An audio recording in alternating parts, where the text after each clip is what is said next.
Samantala, pinarangalan si PMA First Class Cadet Alfonso Aviles na nakomatose matapos pigilan ng holdapan sa jeep sa Fairview sa Quezon City. Ginawaran si Aviles ni AFP Superintendent Major General Nonato Alfredo Peralta ng Bronze Cross Medal dahil sa kanyang kabayanihan.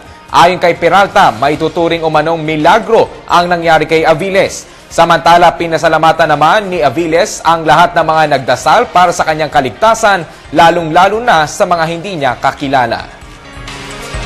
Banggit niya rin na nagpapasalamat siya. Siguro yun po yung kanyang gustong ihayag talaga na sa mga doktor na tumingin sa kanya at lalong-lalo na dun sa mga nagdasal para sa kanya. Alam pa naman po natin na hindi lang yung pamilya niya nagdasal para sa kanya. Pero pati yung mga nakaramdam nung ginawa niya, yung kabutihang ginawa niya, maski yung mga hindi niya kilalang mga kababayan natin na nakaalam nung sitwasyon niya ay nagdasal din para sa kanya. Yun po yung kanyang pasasalamat doon.